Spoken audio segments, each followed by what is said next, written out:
Salut! În primul rând, vă rog să scuzați jegul de pe motocicletă, nu pot să merg cu ea, așa că n-am cum să mă duc să o spăl. Am promis că o să vorbim despre navigația pentru motocicletă originală de la BMW, așa că vorbim despre ea.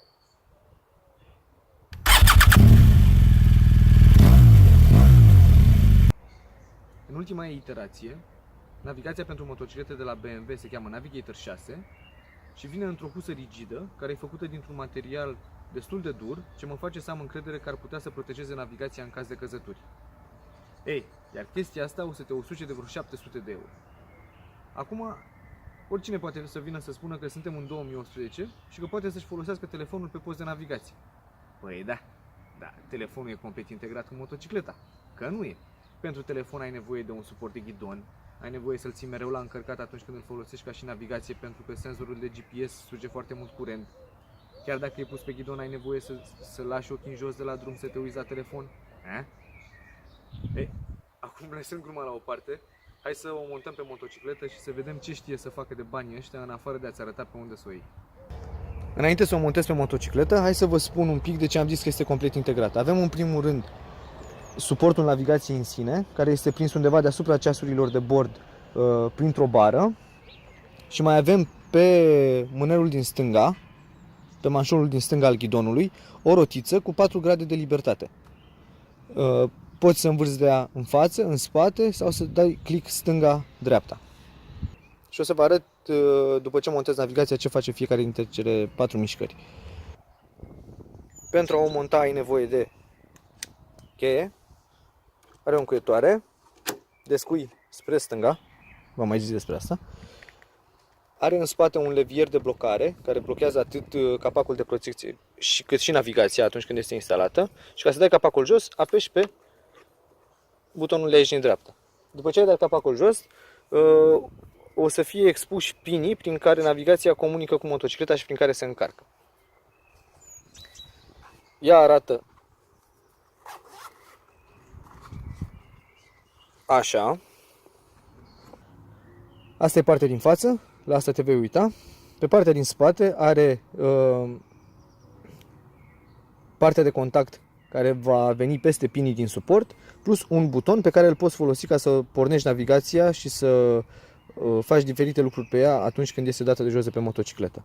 Ca să o instalezi, potrivești partea de jos în cârligul de jos, după care apeși puțin mai tare și aici sus are niște arcuri care vor veni peste ea și o vor securiza în loc.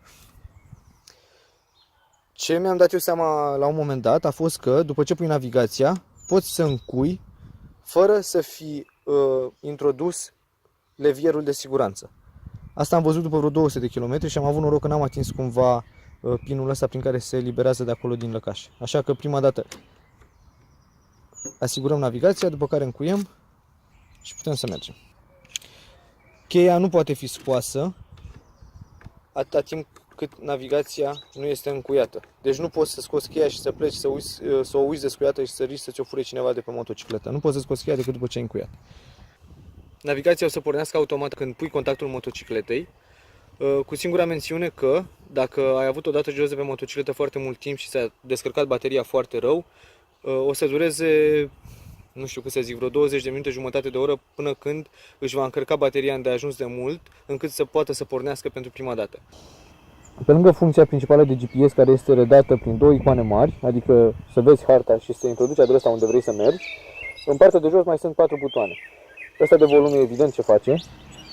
O chestie care mi-e place foarte mult în legătură cu ea, cu navigația, este că prin Bluetooth poți să conectezi la ea atât intercomul cât și telefonul. Asta îți dă posibilitatea ca prin intermediul navigației să controlezi intercomul, care la rândul lui poate să-ți controleze telefonul. Și m-am dus direct aici ca să fac un pic o introducere a ceea ce face butonul de phone de aici. Ai acces prin Bluetooth la agenda din telefon, la istoria de apeluri, poți să formezi un număr direct din navigație și ai o opțiune de contacte rapide predefinite. Și pentru că toți sunt la partea asta de Bluetooth și conectivitate între navigație, telefon și intercom, ai și o aplicație care se cheamă Media Player și poți să vezi pe navigație melodia care îți cântă și poți să controlezi, poți să dai play, să dai pauză, să derulezi înainte, înapoi sau să schimbi melodia. Alte aplicații care mie îmi plac foarte mult sunt Tracks, care îți salvează locurile unde ai fost pe hartă, dar în aplicația Tracks locurile sunt salvate în bucăți foarte mici, de când ai pornit motocicleta și implicit navigația până când ai oprit motocicleta. Mai avem aplicația de vreme. Dacă îți conectezi navigația la telefon și instalezi pe telefon o aplicație de la Garmin, pentru că navigația este făcută de Garmin, am uitat să vă spun, poate să-ți ia de pe net vremea și să-ți o afișeze direct în navigație. Mai este o aplicație care se cheamă Round Trip, poți să-ți plănuiești o excursie până într-un anumit punct și după aceea ea va ști și îți va calcula singură drumul de întoarcere. Ai o aplicație pentru prețul de combustibil, dar pe care n-am folosit-o niciodată. Mai e o aplicație care se cheamă Last Spot și îți spune unde ai parcat motocicleta. Iar aplicația Where I've Been este foarte asemănătoare cu Tracks, doar că, spre deosebire de Tracks care îți salvează doar drumuri foarte scurte de când ai pornit până când ai oprit motocicleta, Where I've Been îți salvează tot drumul pe care l-ai făcut într-o anumită zi. Și asta e mișto pentru că poți să descarci GPX-ul în calculator și poți să faci ce vrei tu cu harta și cu track-ul pe care l-ai făcut în ziua respectivă. Mai avem un ceas deșteptător, iar la fel nu l-am folosit niciodată, un convertor de unități, dacă asta te interesează, și cam atât cu motocicleta oprită. În setări poți să schimbi toate lucrurile pe care le poți schimba în mod normal la o navigație. Din rotița de pe ghidon, care este foarte folositoare în sensul că te ajută să nu fii nevoit să iei mâna de pe ghidon, să schimbi diferite lucruri în navigație, poți să dai stânga-dreapta și vei naviga prin diferite meniuri predefinite care pot fi controlate din rotiță. Din meniul principal, dacă dai o dată dreapta, ajungi în hartă, unde poți să faci zoom, rotind față-spate. Dacă mai dai o dată în dreapta, ajungi într-o fereastră care îți afișează busola și, hai să zic, cap compasul. Asta cred că este foarte folositoare dacă ești pe drum neasfaltat, dacă ești pe off-road și tu știi că trebuie să mergi într-o anumită direcție. Și ții cap compas încotro vrei să ajungi și te orientezi după ea. Aici avem încă un meniu pe care nu l-am folosit niciodată, pentru că îmi sunt foarte folositoare ferestrele predefinite, dar poți să faci diferite lucruri cu navigația. Dacă mai dai o dată dreapta, o să te duci în fereastra de My Motorcycle.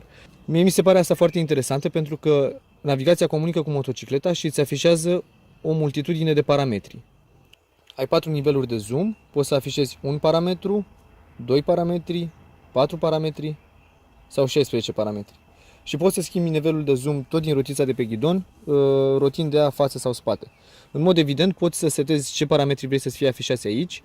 Unii dintre ei sunt redundanți pentru că poți să-i vezi și în bord, dar mie mi se pare că e mult mai plăcut să iei fix în fața ochilor atunci când ești pe motocicletă în mers.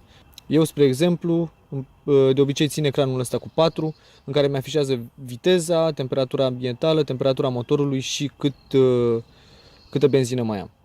Dacă mai dai o dată în dreapta, o să ajungi din nou la hartă și asta este cam tot ce poți să faci cu rotița de pe ghidon. Să navighezi între ferestrele predefinite în mers și să dai zoom in, zoom out pe hartă sau să schimbi numărul de parametri care sunt afișați. Un lucru care nu-mi place este că nu poți să ajungi înapoi în meniul principal direct din rotiță. Trebuie să dai o dată back aici și dacă ești în mers și vrei să dai un telefon, nu poți să ajungi să dai un telefon folosind rotița de pe ghidon. Trebuie să iei mâna de pe ghidon, să dai pe phone, să cauți numărul în agenda și după aceea să dai apelare. Eu nu înțeleg, dacă tot mi-ai dat opțiunea asta să pot să am acces la numerele de telefon direct în navigație, de ce nu mă lași să ajung la numerele de telefon și să pot să dau apelare direct din rotiță? Asta e un lucru care nu-mi place. Lucrul care îmi place cel mai mult în legătură cu ea este că direct din fereastra cu harta, unde vezi direcția de mers și așa mai departe, ai o iconiță în care îți dă toate avertizările pe care îi le transmite motocicleta. Spre exemplu, în momentul ăsta, pentru că am contactul pus și motocicleta încă nu și-a făcut testul de ABS și de traction control, am becurile aprinse în bord, dar am și warning-urile date în navigație. Și pe lângă asta, dacă rămâi fără benzină și ți se aprinde rezerva, Aici o să ai o iconiță cu o pompă de benzină și dacă dai click pe pompa de benzină, o să-ți afișeze cele mai apropiate benzinării și poți să te duci direct către una dintre benzinăriile pe care navigația a găsit-o. Din nou, nu poți să faci chestia asta din rotiță, trebuie să iei mâna de pe ghidon, să dai click pe iconiță și după aceea să selectezi benzinăria la care vrei să mergi. Cam atât, cred. Dacă aveți întrebări, lăsați-le în secțiunea de comentarii și o să încerc să le răspund. Ca și concluzie, navigația mi se pare foarte folositoare, este montată într-un loc ergonomic, nu trebuie să ții ochii de la drum ca să te uiți la hartă, are câteva aplicații care sunt foarte mișto, îmi place foarte mult că pot să-mi controlez partea de media direct din rotița de pe ghidon, nu-mi place că nu pot să fac apeluri tot din rotița de pe ghidon, dar este mult prea scumpă. Dacă vrei să-ți o iei, ai nevoie în primul rând de pregătirea pentru navigație, care constă în suport și rotiță. La mine a venit direct în pachetul Touring, pentru că oricum voiam să-mi iau pachetul Touring pe motocicletă, așa că am avut și pregătirea pentru navigație, dar dacă vrei să o cumperi separat, costă 200 de euro. Așa că 200 de euro pregătirea de navigație și navigația în sine 700 de euro, o să ajungi undeva pe la 1000 de euro. Mi se pare mult prea mult, un preț fair ar fi cam pe la vreo 500 de euro. Eu navigația am luat-o de la o cunoștință cu vreo 550 de euro, așa că am reușit să ies puțin mai ieftin. Cam atât. Mersi.